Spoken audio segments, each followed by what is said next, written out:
রোববার বিকেলে রাজধানীর ইবনে সিনা হাসপাতালে ৭৫ বছর বয়সে শেষ নিঃশ্বাস ত্যাগ করেন ব্যারিস্টার আব্দুর রাজ্জাক।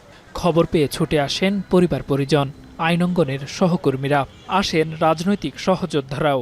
যাদেরকে তথাকথিত যুদ্ধাপরাধ মামলায় মিথ্যা সাক্ষী দিয়ে ফাঁসানোর চেষ্টা করা হয়েছিল, আমাদের প্রত্যেকের মামলায় তিনি যে ভূমিকা রেখেছেন, এটি একজন শুধু লয়ার অবস্থায় থেকে তিনি এটা করেননি, বরং আমাদের মাঝে মাঝে মনে হয়েছে তিনি সত্যি আমাদের পরিবারের একজন পরিবারের সদস্য হিসেবে তিনি কাজগুলি করেছেন।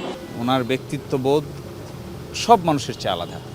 আমি অনেক আইনজীবীর সঙ্গে কাজ করেছি, অনেক সিনিয়র আইনজীবীর সঙ্গে, কিন্তু এইরকম প্রভাব ক্রিয়েট করতে পারে জুনিয়রদের উপরে কিংবা আদালতের উপরে, তার দ্বিতীয় কোনো ব্যক্তি আমি দেখি।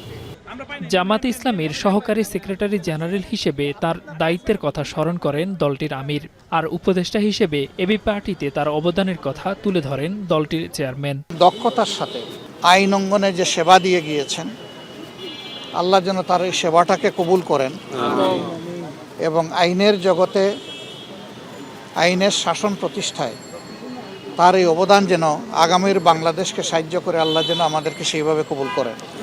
তিনি সময় সময় শুধু জামাতে ইসলামী না, তিনি ন্যায়ের পক্ষে দাঁড়াতেন। কোনো মামলা যদি তার কাছে অসঙ্গত মনে হতো, সেই মামলায় যত টাকারই অফার আসুক তিনি দুই হাতে তা ফিরিয়ে দিতেন। উনি আমাদের দলের গঠনের সময়ে আমাদের দলের প্রধান উপদেষ্টা ছিলেন এবং খুব নিবিড়ভাবে সারা বিশ্ব রাজনীতি সহ অনেক কিছু তার প্রাজ্ঞতা আমরা এনজয় করেছি, তার প্রাজ্ঞতায় আমরা ঋদ্ধ হয়েছি। তার মৃত্যুতে বর্তমান রাজনৈতিক পরিস্থিতিতে গভীর শূন্যতা সৃষ্টি হবে বলে ফেসবুকে শোক জানান বিএনপির ভারপ্রাপ্ত চেয়ারম্যান তারেক রহমান।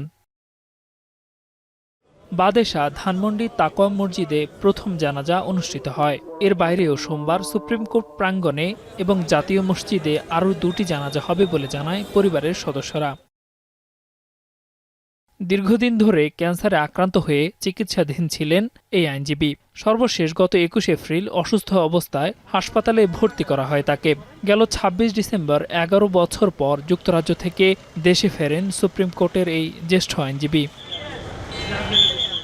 দেলোয়ার দুলন, এখন, ঢাকা।